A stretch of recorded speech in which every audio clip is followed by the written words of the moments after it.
Hey, I don't have any clothes on. You took them off. What are you up to? I was just going to enjoy skiing on a company trip, but I didn't expect to get yelled at for helping the CEO's daughter.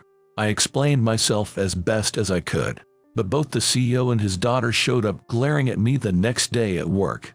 Hey, can you drop by the head office after work? We need to have a chat. I swallowed hard. I can't believe that the CEO went out of his way to visit me at a subsidiary company in person, and their looks weren't promising anything good. As I steeled myself for the visit to the head office. My name is Lucas Johnson, just your average Joe working a corporate job. I head out at 8 a.m., clock in by 8:30. My workday kicks off with a lively morning meeting and wraps up with everyone's tired exchanges of goodbye and see you tomorrow. Just another day in the grind. And today, like every other day, began with the usual and changing routine. Our boss, Max, who is always in good spirits in the morning, led the morning meeting, and he stood in front of us in an even better mood than usual. Good morning, everyone. Everyone. He never says that. Why is he in such a good mood? It seemed the other employees were wondering the same thing. Everyone was looking around at each other, puzzled, but not seeming to care about that. Our beaming boss took a deep breath and announced, "Next month, our company is having a retreat. And guess what? Our CEO has recognized our hard work again this year and will allow us to have a joint trip with the head office staff. Make sure you keep the 3 days from the first Friday of next month open. Especially you, Lucas." Max shouted my name, calling me out from the very back. "This is different from the usual drinks I invite you to. You better keep those dates free."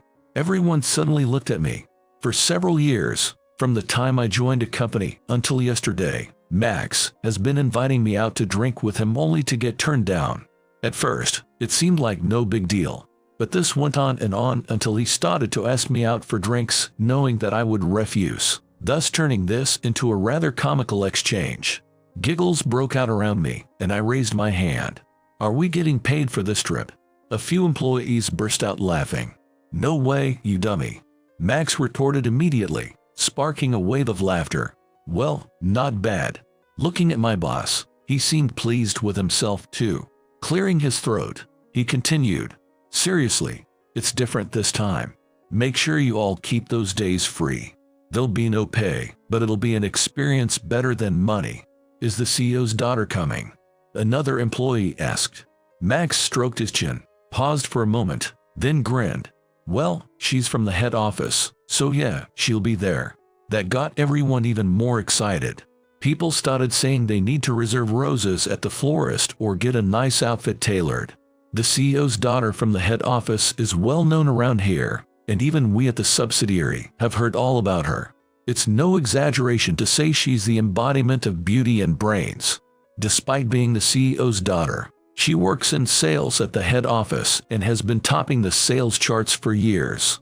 Rumors are she might become the CEO herself soon. I'm an employee too, just like her, but she seems to be on a whole other level, making it hard to believe that she's human, just like me. And now, she'll be joining this trip. While everyone was excited, I just couldn't grasp the reality of it, unable to match their high spirits. Well, even if we are all employees, they're from the parent company, and we're from the subsidiary. There's no way we would actually mingle and have fun with such people. With that thought, the day of the trip arrived. Lucas, you actually showed up. What's with that tone? As if you thought I wouldn't. Well, you always turn down my invitations.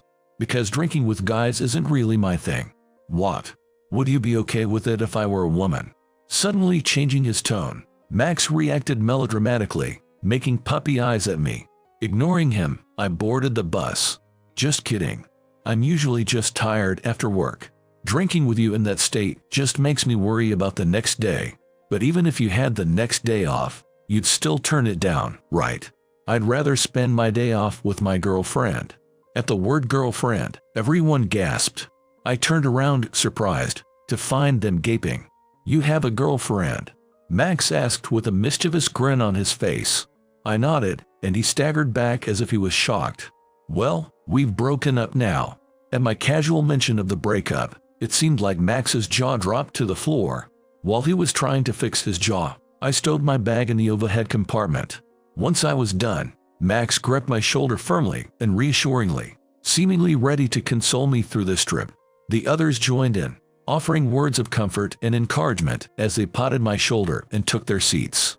Touched by their actions, I took my seat, and the bus swayed towards our destination. Upon arrival, I wished that I could have my earlier feelings back. Everyone was ignoring me, stretching their necks to see the bus from the head office arriving. Even Max was among them. Sighing deeply, I got off the bus. This is why I can't stand guys. They were all ogling the rumored CEO's daughter. Of course. Max called my name and beckoned me over. Following his call, I saw a woman stepping down from the head office bus. At that moment, I was wide-eyed and taken aback. Sure, I'd heard rumors, but she was beyond beautiful. Though there were other employees around, she stood out.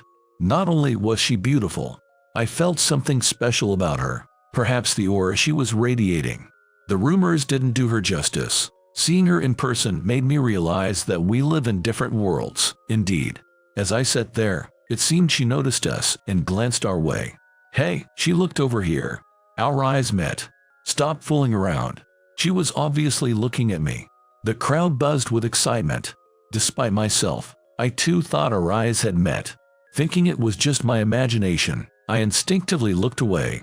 Watching the CEO's daughter and the other head office employees go inside, we followed them to the luxurious hotel that was the venue for this trip. Can't believe the CEO splurged for us to stay in such a nice place for this company retreat. While we were chatting leisurely, Max called us to a halt. Turns out, we wouldn't be staying in the luxurious hotel after all. We were led to cabins significantly smaller than the luxurious hotel. It was a simple accommodation with only the bare minimum equipment. The employees grumbled about the disparity in treatment compared to those from the head office as they entered their respective cabins. I didn't complain, but I was honestly surprised. What was the point of showing us this disparity? This trip is a company retreat in name only. Even so, feeling tired from the long trip, I decided to relax in the cabin alone while Max and my colleagues went skiing. Though they complained, I found the rustic charm of the cabin quite comforting, and in a way, not bad at all. I could see the ski resort my colleagues headed to from the window, and the view was nice. Although I thought we weren't treated as nicely as the head office staff, it was probably a blessing that we had separate accommodations, considering that it would have been more awkward to be with them. With that thought, I laid down on my bed and closed my eyes. I'm not sure how long I slept, but I was awakened by the sound of knocking on the door. It was dark outside, and since I hadn't turned on any lights, the room was pitch black. Navigating through the darkness, I managed to find the door and opened it to find Max standing there, flushed. It looked like he came over to invite me for drinks. Naturally, they had finished skiing and had just started to drink with my colleagues at Max's cabin. Realizing I wasn't there, he came to fetch me. Exchanging our usual banter, I accepted the invitation this time. Max, looking pleased, headed back to his cabin, and I followed. When I got there, I found my colleagues already in high spirits. Some even passed out from exhaustion and alcohol. That night, I joined them for drinks for the first time. We talked about everything: love, work, and other topics we wouldn't normally discuss without the influence of alcohol. According to Max, I was a passionate man, contrary to my appearance. I didn't see it, but I wasn't upset by the compliment. I drank slower than the rest, not being much of a drinker. Thanks to this, by the time I was just about drunk enough, Max and my colleagues seemed to have fallen asleep, probably due to the fatigue from both skiing and drinking. I was the only one awake, so I left Max's cabin in order to go skiing, which I had not been able to do during the day, in order to sober up. There was only light snow when I was heading to my cabin from Max's, but after I got ready to go skiing and stepped out of my cabin, a slight snowstorm had begun. I hesitated for a moment to go because it was night time, even though the blizzard had just begun. But I decided to go to the lift area to see what was going on, seeing as I had gotten ready. However, on my way there, the wind grew stronger and my visibility worsened. I arrived at the lift but decided to go back immediately since it was too dangerous for skiing. At that moment, something odd caught my eye. There was a bit of woods near the lift. Snow was piled up in front of those woods to prevent skiers from slipping in. but an object that looked like a ski board was stuck behind it in an unnatural state. I approached the spot with caution, and I found someone collapsed on the ground. I sobered up immediately at the sight. I hurried over and called out as loudly as I could, but there was no response. The person was laying face down in the snow. I gasped as I moved closer and helped them up. It was the CEO's daughter. I shook her again, but there was no response. To check for any signs of breathing, I removed her ski mask and put my hand to her mouth. I felt lukewarm air brush against my hand. I was relieved that she was breathing. After checking her breathing, I immediately reached for my phone to contact someone from the head office, but I couldn't find it when I searched around in my pockets. I realized I had left it in my cabin. After a moment of contemplation, I decided to take her back to my cabin for now. When we got there, my concern for her condition took precedence over contacting help. I'm not sure how long she had been lying there, but her ski wear were soaking wet. Because of that, her body was cold as ice. I hesitated once again, but I began removing her ski wear, hoping that her clothes underneath were dry. But I was let down. The clothes underneath were also wet and cold. This was when I had two conflicting emotions inside me. As someone who wished to keep her safe, I felt an overwhelming sense of justice in taking off all her clothes. But at the same time, as a man, I also felt guilt in taking off a woman's clothes, especially the CEO's daughter's. I knew it was essential for her safety, but I kept questioning if it was truly necessary. Could there be another way? These thoughts circled in my mind as I debated the course of action. I decided that I needed her to warm up her body with a dry blanket, so I removed the rest of her clothes, feeling bad for her. After going through the whole process and wrapping her in dry blankets, I tried contacting the head office staff, but nobody would answer no matter how many times I called, perhaps because it was late at night. I gave up and just watched over her. Earlier, her breathing had been faint, but now it was strong enough that I could hear her breathe if I got close. When I brushed my hand against her cheek, I could tell her body temperature had returned to normal. It seemed like things had finally settled down. The tension that had been building up until then vanished, and I felt fatigue surging through me all at once. But I couldn't let my guard down. She hadn't regained consciousness yet, so I had no idea what would happen. With this in mind, I sat down in the chair by the bed and stared at her sleeping face. Her sleeping face is beautiful too. Her eyelashes were long, and the color had returned to her lips, perhaps because her body temperature had gone back to normal. At this point, all I could do was admire her beautiful resting face. Then, I remembered. There was one thing that bothered me when I undressed her and wrapped her in the blanket. There was a mark that looked like a burn scar on her left arm. At the time, I was too busy trying to warm her up, so I didn't take a proper look. But in spite of the desperate circumstances, this scar looked long and vertical, stretching from her wrist all the way to her elbow, so it stood out to me. Now, with nothing else to do, I became even more curious about the scar. I felt a little guilty about looking at her naked body again to check the burn scars, but I thought it would be okay if I took a look and hid her under the blanket as much as possible, so I gently put my hand on the blanket. Just then, her eyelids twitched. I instantly withdrew my hand and stiffened. She then moaned softly, slowly opened her eyes, and began coughing violently as if something was stuck in her windpipe. I quickly supported her upper body to help her sit up. I asked her if she was okay, but she was still in a daze, so she couldn't respond. When she finally stopped coughing, she gradually regained her consciousness and started to comprehend the situation she was in. First, she realized she was wrapped in a blanket with no clothes on. Then, she looked around and noticed that she had been sleeping on a bed in a cabin. Finally, she met my gaze and found herself with a man whom she didn't know. Once she understood all this, she screamed and pushed me away with all her strength. I fell from my chair from the blow and slammed against the wall. "Who are you? Where are my clothes? How dare you?" she exclaimed and hurled more insults at me. "Please, calm down," I urged, putting my left hand forward to calm her down, despite my whole body being in pain. I grabbed my jacket that was nearby and attempted to hand it to her. I turned to face the wall to give her some privacy, and I felt her take the jacket from my hand. I was relieved and finally turned away from the wall to face her. After explaining what had happened once again, she seemed to understand and apologized with a look of guilt. It's okay, as long as you're safe. But why were you out there at night, alone? I wanted to ski at night, but when I was about to start, the weather turned bad, so I decided to head back. But it was dark all around me, she explained with a bit of embarrassment. I had assumed she had accidentally skied into the forest, but I did not expect her to be in such a place. I'm just glad you're safe. It was unexpected, though. She looked at me curiously.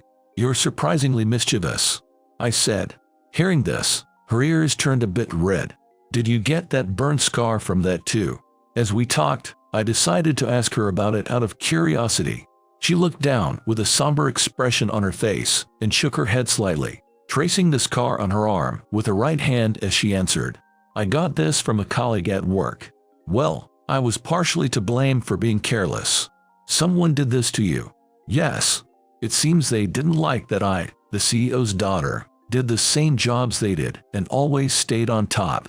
It seemed that she had been receiving a lot of harassment at work due to being envied by others. Of course, there are people who flirt with me because of my position. Some people make sarcastic comments about that. Working in a male-dominated environment, I hadn't heard of such stories before. That's why I got goosebumps when I heard such stories from a woman for the first time ever. At the same time, this led me to a question. That's terrible. Why not just quit? Everyone knows just how skilled you are. There's no need for you to put up with this any further. She fell silent upon hearing my suggestion. It made me worry that I'd said something wrong. I'm sorry. That was thoughtless of me. She might have felt bad for making me feel uncomfortable, so she said to me hurriedly, It's okay, no worries. I get what you're saying. After we both settled down and returned to silence, she started to talk again, little by little. Yeah, you're right. It is tough, but I love this sales job more than anything. She continued. I enjoy interacting with all kinds of people, of course, but what I like even more is seeing a business meeting go well and both companies making a profit from that deal. Seeing that makes me feel like I'm contributing to society. It's not like someone ever says so to my face, but I feel like I'm getting praise every time that happens. It motivates me to do my next job. That's what I like about it. I was deeply moved by her words. We stopped talking, and silence fell upon us once again. I'm sorry for rambling on about myself. Not at all. You're the first person I've ever heard talk about this kind of thing. I think it's nice. Really. It seems strange to talk about this kind of thing to a member of the head office, especially someone who loves her job and works so hard, but I don't have such passion for my job. Joining a normal company, doing a decent performance, living a normal life, and having a normal family. That's the kind of life that suits my nature. So when I look at people like you, I can't believe that we are the same human beings. Hearing this, she laughed softly. What are you talking about? We're all human. To put it bluntly, if I were to say whether or not I like my current job, I could never be as passionate about it as you are. I'm fortunate to have good relationships at work, but I do it more for a paycheck than for fulfillment. Yet, you do it because you love it. That's where we differ. Yes, but I just happen to find something I love. Finding something you can be passionate about is truly a blessing. It makes me feel privileged and even more determined not to quit.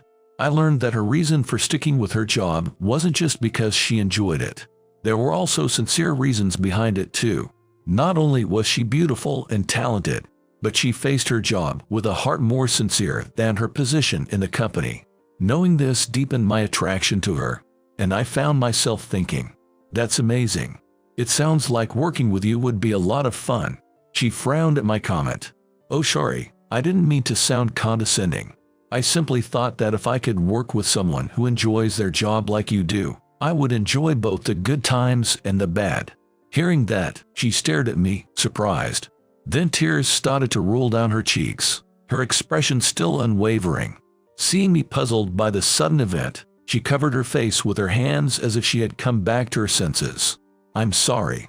It's just, I've never been told that before. She continues in a tearful voice in spite of my confusion. I feel like I've been saved somehow. Thank you. I tried to comfort her by handing her some tissues in the room and waited for her to calm down. When she settled down, she looked around the little room in the cabin once again. You came here for this company retreat, right? Yes. Oh, please don't worry. This place is quite comfortable in its own way. You're so different from everyone else. Really. The difference in the treatment between our subsidiary and the head office during this trip made my jaw drop indeed. When I made a sarcastic joke, like I would with Max, she took it seriously, and her shoulders slumped. Yes, to think there's such a huge disparity, even when it's supposed to be a fun company trip. I'm sorry. Seeing her more upset than I had expected made me think I had gone too far, so I tried to diffuse the situation. No need to apologize. You're not the one to blame here, At that moment, I paused, not sure how I should address her. Sensing my hesitation, she offered a lifeline. You can call me Grace. Grace, that's a nice name. Anyway, no, not trying to disregard what I just said. Of course, it's a nice name. I had more I wanted to say, but her name suited her so well that I ended up blurting out everything on my mind. Grace chuckled at this, her face showing a different, more adorable expression than before. Caught off guard by her beauty, I had to remind myself to stay composed to prevent any more candid thoughts from slipping out. It's not your fault, Grace. The other staff made the decision, right? Yes, but still. Grace responded, still chuckling softly, perhaps finding my earlier awkwardness amusing. There's no need for you to feel responsible then. Anyway, what's so funny? I couldn't help but ask. And when I pointed it out, she started to laugh out loud. I mean, you're so flustered. It's hilarious. I can't help it. I had no idea what was so funny, but seeing her laughing her head off made me not care about it anymore. Looking outside, I noticed the blizzard had gone. I mentioned this to Grace, suggesting it might be time for her to head back to the hotel. Though her clothes were still a bit damp, it was probably best for her to wear them for the short journey back. I stepped outside to wait while Grace got changed. She thanked me as she emerged from the cabin. Thank you for everything. I really appreciate it. It's nothing. I'm just glad everything turned out okay. Oh, really? She asked, making me blush as I recalled what had happened. About that. I'm sorry. My embarrassment made her giggle again, this time with a mischievous glint in her eye. Just kidding. Let's meet again somewhere, someday. I saw her off from the entrance of my cabin. While I watched her walk away, I thought back on everything that had just happened. To think that someone like me had spent the night with such a beautiful woman was an experience I would never have again. Grace stopped suddenly, turned around, and said, "By the way, I never got your name." I straightened up and introduced myself. Lucas Johnson. Grace repeated my name thoughtfully. Her reaction got me curious, but she changed her expression and left with a pleasant smile on her face before I could ask. Several days later, life resumed its usual routine. I left home at 8 a.m. and clocked in at 8:30. My workday would kick off with a lively morning meeting and wrap up with everyone's tired exchanges of goodbye and see you tomorrow. But that day was different. Max, who usually leads the morning meetings, came into the office sweating and red-faced. Behind them, to my surprise, were the CEO of the head office and Grace. The employees in the room, though startled, stood up and greeted them as loudly as they could, straightening their backs. The CEO seemed pleased with this response, smiling and nodding affirmatively. Grace, standing next to him, also had a cheerful smile on her face. It looked like things were going to be different from usual. The CEO and his daughter were going to take part in the morning meeting. Even Max seemed nervous with their presence, sweating more than usual. It appeared to be more than just nerves. His face was a little pale. What could have happened? The meeting ended differently from usual. Usually, Max would wrap it up with an energetic pep talk, encouraging us to do our best today too, but we didn't get that today. Instead, the CEO stepped forward to speak. I've come to apologize for the joint company retreat with us last weekend. Despite the difference in our positions as the head office and our subsidiary, it was shameful of us to create such a disparity in treatment. We deeply regret making you uncomfortable. The CEO apologized deeply. Grace had an expression of deep regret on her face too. After that, Grace continued, saying they would improve how the subsidiary gets treated in the future, and that the employee who organized the trip had been suspended. The suspension seemed harsh, but if it involved the company's image, perhaps it was justified. After another apology from the CEO and Grace, the meeting ended. as we were about to resume our usual duties. "Mr. Johnson." I couldn't believe my ears. Did the CEO just call my name?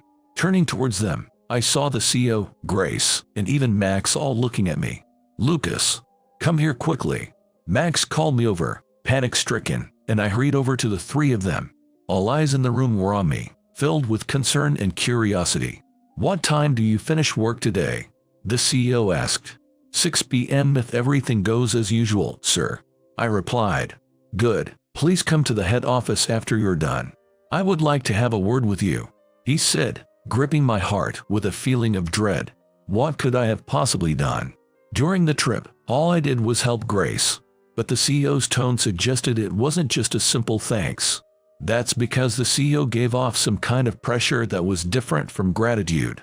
It felt as if I had aged more than 10 years in one day due to the pressure I felt from the CEO and the fear of what awaited me at the head office after work. Nevertheless, I completed my day's work and called the CEO to inform him that I was going to the head office, only to learn that a car was being sent to pick me up. That really made me want to tear my hair out. I didn't want to go to the head office and see the CEO like this. I asked the CEO what this was about, but all I got from him was silence. Instead of giving me an answer, he just said that he would be waiting and hung up. I was so confused, having no idea what was going on. What had I done on that trip? Could it be related to some offhand comment I made to Grace? I ran it through my head over and over again. Then, I came up with a prediction that the CEO was going to fire me based on what I had said to Grace about how unmotivated I was. The look on their faces made it clear they weren't just expressing gratitude. I might be able to make excuses for myself somehow, but I wasn't sure if they would accept it. Nevertheless, I was determined to speak up for myself. With that resolve, I got into the company car and went to the head office. Upon arrival, I was greeted by a somber voice from the CEO's office. It was even deeper than this morning. I fearfully opened the door to find the CEO sitting in his seat and Grace standing next to him. I stood facing them across the desk. "So, let me start with a thanks. I heard you were the one that saved my daughter during that trip, am I right?" "Yes, sir. I'm very grateful for that. I had merely done what anyone else would." The CEO nodded gravely and deepened his frown. Then he continued, "This incident prompted us to look into your background." That sentence alone felt like the CEO had a tight grip on my heart. "You've done pretty well for our company." "What?" "That, along with my daughter's recommendation, is why we've decided to hire you as a member of our upcoming new business venture." "What? What? Wait a minute. I thought I was going to get fired today," I blurted out. They had not been expecting that. Both looked at me, taken aback. Just then, Grace burst into laughter like she did on that day during the trip. "Why on earth would you think that?" She laughed heartily, as the CEO continued. It turns out the reason Grace seemed lost in thought when she heard my name was because the surname Johnson had come up before. Curious, Grace decided to look into it further. She discovered that my last name had already been well known 3 years ago, before the company's merger. It seems I had been recognized since then. "Why my name, though?" I asked. They both said it was because I was talented. Apparently, my contributions had somehow accelerated the merger process. I don't know if it was thanks to that or not, but it seems that both of them recognized that I was a key player in the company's sales.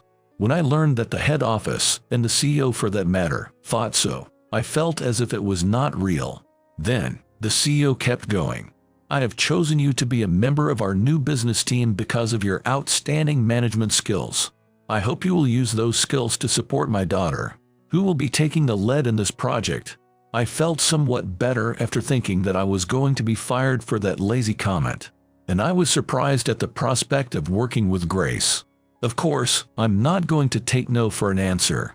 After all, you undressed my daughter and saw her unclothed. I had no intention of refusing even without being told, but I got caught off guard by the CEO's joke. "Hey, father, stop it already." Grace playfully slapped her father on the shoulder, looking embarrassed. Then, slightly blushing, Grace said, "So, that settles it. I'm looking forward to working with you, Mr. Johnson."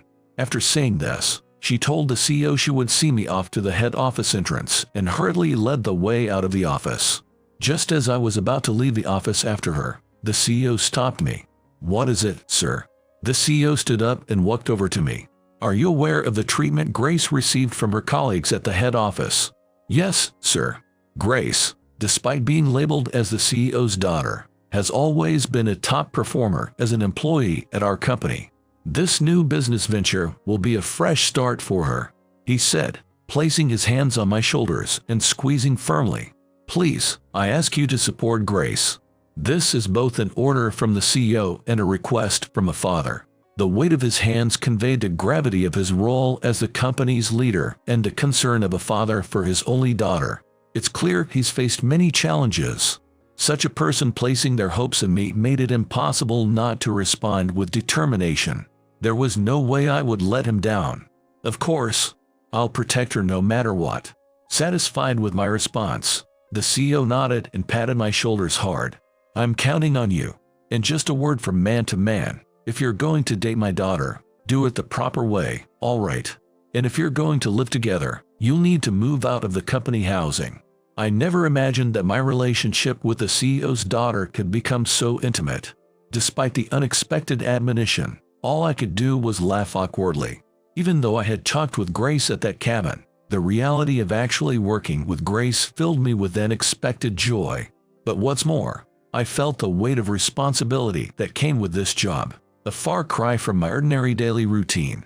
I wanted to live up to the CEO's expectations. All these feelings combined to harden my resolve. We were about to take the next step in our journey, each of us fortified by our determination for what lay ahead.